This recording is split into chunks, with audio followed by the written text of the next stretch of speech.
Hey, I'm Barbara O'Neill, and if you're over 50, here's a wake-up call. Your gut health could be the key to unlocking vibrant energy and lasting wellness. Parasites and toxins can silently disrupt your digestion, immunity, and overall vitality.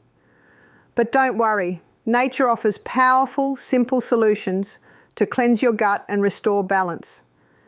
Today, I'll share my top natural remedies to eliminate parasites and rejuvenate your digestive system.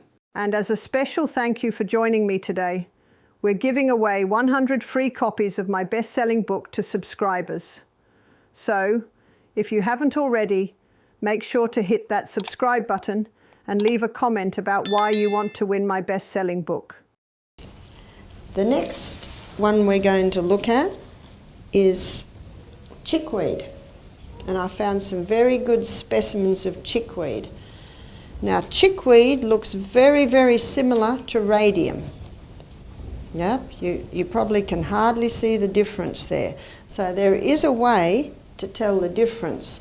And with the chickweed, it'll have one little rootstock, and the plant can spread right out about this big. In fact, if I've got chickweed in my garden, I know all I have to do is go underneath, find the root, and I've got all of that away. It'll spread out. Now, the identifying factor with chickweed, and you can come up in the break. Now, I don't know if you can see that, but when you break the chickweed stem, there's a thread in there. So that's held together because there's a little thread inside the stem. So that's the identifying factor with chickweed. And chickweed is a delightful herb. Feel free to come up and have a chew of the leaf. It is not bitter at all, so it's very, very nice in your salads. My first husband was a drug addict and an alcoholic, and I had 6 children in the rainforest, no electricity. Sometimes times were a bit tough and there was not a lot of money around. In fact, when times were tough, we ate lentils and chickweed, and we did very well. So the chickweed can be thrown in your soups and your stews, and all the minerals will go in there. But you can see how the leaf is not as dark as the stinging nettle. It still has some iron, it still has some minerals, but it has quite a shallow root. I don't think I picked any root there. But medicinally, the chickweed is an anti-itch herb. And I know when my children had contact with chickenpox or measles, the next few days we're weeding in the garden, and my daughter Emma would say, "Leave the chickweed, Mum, we're going to need that." And for measles, chickenpox, itchy things, you can pour boiling water on it, and the tea, when it cools, you can put into ice trays. So you've got chickweed tea ice cubes. And when someone has an itch, they get that out, and you know what ice will do to itch? So if ever you've got an itch, don't scratch it, because when you scratch an itch, it brings relief, but then what does it do? It's even worse.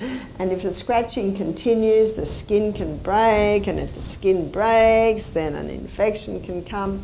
Whenever you feel itch, grab an ice cube and just hit it. Now, the beauty of making chickweed tea ice cubes, you've got a double effect of not only the ice to kill the itch, but you've also got the herb. If someone has chickenpox, measles, you can make a bath and throw a heap of chickweed in the bath and they can bathe in the chickweed bath. Psoriasis has a yeast aspect too, there's the rash on the skin.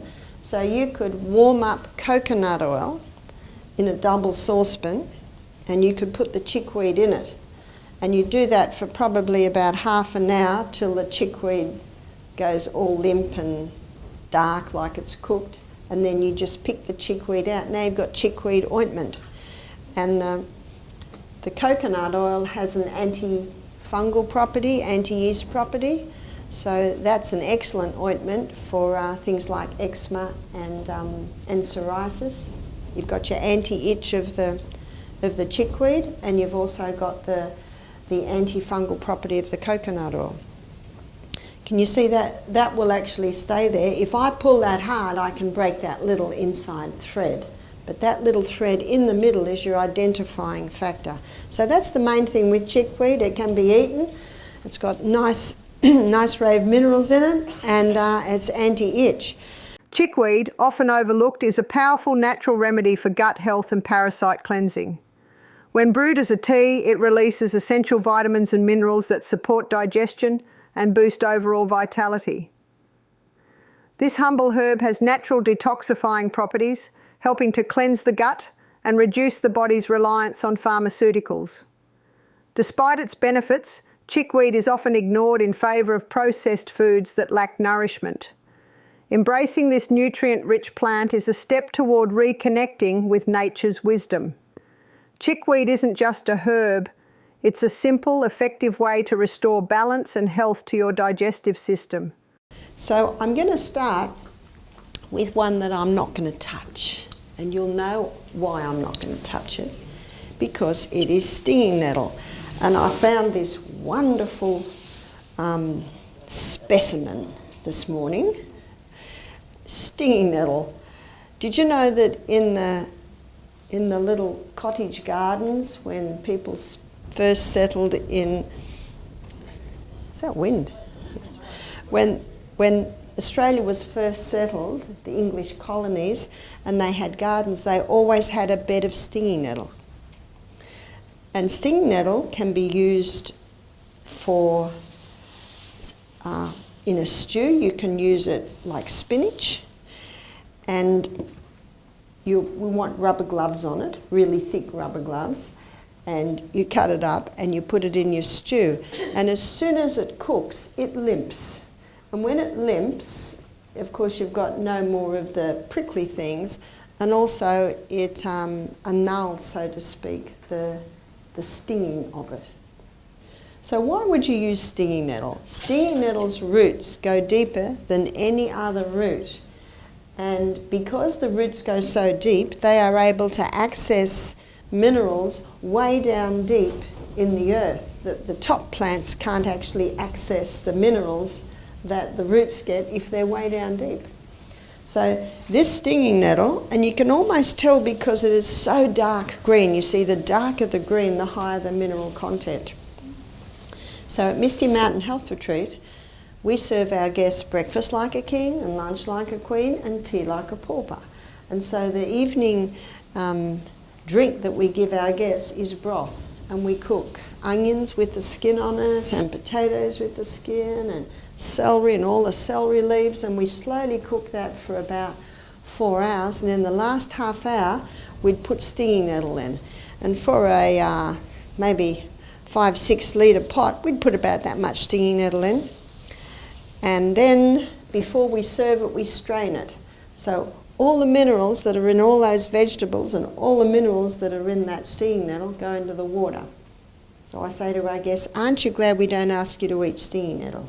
We just drink the water from it. So all the minerals that are in the plants are now in the broth. So we strain that. And what we strain out is basically not good for much, because all the minerals are now in the water. And I know an old Aussie habit, the ladies used to cook their veggies on a Sunday and cook their roast, and then the water from the vegetables they would make their gravy with. That was because it gives a nice flavour. You know what the flavour is? The flavour is minerals. So before we serve our broth, we put a couple of spoons of Celtic salt in it, and our guests love that broth at night. It really is what women used to call stock, yeah? And they'd have their big old fuel stove and a big pot, and they'd cut up their carrots and put the tops and the ends in, and they cut up their onion and put the onion skins in. That's basically what we do. First 2 days at Misty Mountain Health Retreat are juicing days, so we just put the veggies together. But on the cooking days, there's always a broth pot in the kitchen. And when the parsley is being cut up, all the sticks from the parsley they put in the broth, and it's the best stock. So feel free to do that. Feel free to put your stinging nettle in, make a nice big broth pot, because then you can freeze it in little containers, and it's a great base for soups, great base for cooking your legumes, and a great evening meal is just having that cup or two of broth, very high in minerals. The nettle is also reported to help with the inflammation of the prostate gland. The nettle, being very, very high in minerals, is high in iron, so it's very good for people who are a little bit challenged with anemia. But you know, the main cause of anemia is low hydrochloric acid, and tonight, in my lecture on the gut, I'm going to show you how you can boost hydrochloric acid levels to heal anemia, to help get that iron out of the food. So that's what you would use stinging nettle for. Stinging nettle is a potent natural remedy for gut health and parasite cleansing. Rich in minerals like iron, magnesium and calcium, nettle supports the body's natural detoxification processes while promoting colon health. Its fibre content aids gentle colon cleansing, helping to flush out toxins and parasites. Nettle's anti-inflammatory properties also soothe the digestive tract, reducing discomfort and supporting gut balance. Unlike pharmaceuticals, it provides a side effect-free approach to cleansing and healing. Brew nettle as a tea or include it in broths to experience its powerful natural benefits for a healthier, parasite-free digestive system. The other herb is hawthorn berry. Hawthorn berry strengthens the heart.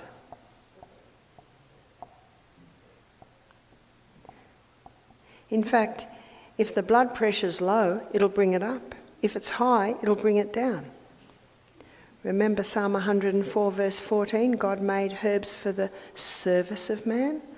The hawthorn berry comes in, and whatever your body needs to do, whatever your heart needs to do, it will work with that. So you can take it in many ways. You can take it as a herb tea. If you take it as a herb tea, being a dried berry, it needs to be gently simmered. And the rule of thumb is 2 teaspoons to a cup of water, and ideally you would have a litre of that a day. Or you can buy it in a capsule form or a tablet form, and you can take up to 4,000 milligrams a day. It's a very safe herb, and you can use it even in conjunction with blood pressure medication. We also make the hawthorn berry as a tincture. So to make it as a tincture, you make it very strong. And we find that it's very handy to have the tincture, especially when someone's blood pressure is high because they're stressed out. Sipping on that hawthorn berry tincture has an effect. It's a very, very safe herb. You can even use it in conjunction if the person's still on blood pressure medication. Not a problem at all. There's no contraindications with the hawthorn berry. So with the tincture, and it's a berry. So do you pour boiling water on it, or do you boil it, students? Yes, you do. Gentle simmer, 10 minutes. 10 minutes simmer. Because remember, the 3 things, what are the 3 things you simmer? The roots, the berries and the bark. The roots, the berries and the bark have to have a simmer. 10 minutes simmer. Should you grind it to the berries? We don't. You could. You could. You probably get it a little bit stronger then. But with the tincture, what I do is I do 2 cups of hawthorn berry and 3 cups of water. And I do a gentle simmer, and I get an incredibly strong dark tea, and then I'll put it with equal amounts. Once it's cool, make sure it's cool, strain it, and then you put equal glycerin. And there's your tincture. Hawthorn berry is a powerful natural remedy for gut cleansing and parasite elimination. Known for its ability to boost circulation, it enhances blood flow to the digestive system, supporting colon function and aiding in toxin removal. Its rich nutrient profile also strengthens the gut lining, creating an environment less hospitable to parasites. Unlike synthetic treatments, it offers a gentle, side effect-free solution. Simmer 2 teaspoons of dried berries per cup of water to create a cleansing tea, and drink up to 1 litre daily for a simple, effective way to support gut health. And we're going to look at a relative of the onion now, which is garlic. And this is a nice garlic. I always look for the purple ones. So you want to have a look at for the, I was going to say Australia, but I'm in America now. So I try not to get the Chinese ones. And if you press it down, you can open it up easily. And this is your natural antibiotic. In your book, there's a recipe for the flu bomb. And the flu bomb has crushed garlic in it. I don't say how much because it depends how much you dare. Some people can handle a couple of cloves. Some people can handle only 1 clove. Also a little bit of grated ginger. Sprinkle of cayenne pepper, or half a teaspoon if you can handle it. Drop of eucalyptus oil, only a drop. There's definitely a measurement there. One lady rang up and she said, "Barbara, I can't use this eucalyptus oil." I said, "Why not?" She said, "It says on the bottle, not fit for human consumption." I said, "We're not asking you to drink the bottle." It's 1 drop. In Australia, you can buy eucalyptus cough lozenges. What do you think's in the cough lozenges? Eucalyptus oil. So only 1 drop. Yes, you'd probably be in trouble if you drank half a cup, but I think that's a bit of common sense, isn't it? Now what I'm doing now, this is what you do to a baby. You could do it to a newborn baby, you could do it to any baby. So I've got a little cloth that's a strip, and that looks like about 8 inches long, about a bit more than 1 inch wide, and I've put some fine slices of garlic on there. And I'm going to cover that over, and I'm going to pretend that the palm of my hand is the bottom of the foot. So I've got a layer of cloth between the fine slices of garlic and the skin. If that garlic touches the skin, it will blister the skin. Not so with the onion, but definitely with the garlic. And you can do this to a baby any age, and within a couple of minutes you can smell it on their breath, because it takes 1 minute for 1 drop of blood to go around the whole body. So this is a great way to get garlic into a baby if they've got a little bit of a chesty cough, or if they've got a head cold, a bit snuffly, then you can put the garlic on their feet. I used to put it on my son James. I realise now, and I didn't realise at the time, that we lived in a house that backed onto a swamp, so my children often got chest colds. When I moved to the rainforest, high and dry, no more chest colds, or very rare. But when he was 3, he used to get them a lot, so I'd finely slice the garlic, wrap it on his feet, put a sock and a shoe on, and send him off to play. So every step he takes, what's happening? A little bit more, a little bit more. At the end of the day, when I took his shoes and socks off, and the garlic off, the garlic was like bits of yellow dried leather, not 1 bit of juice left in it. It had all gone into James. So that's a way that you can get the garlic into the little ones. Although I find you crush garlic into mashed avocado and a bit of chopped tomato and salt, and put it on some crackers. I find even little ones will quite enjoy that. But garlic is a potent antibiotic, and you can use it as such. If you want to use it as an antibiotic, you would probably need probably at least 3 of those medium-sized cloves a day.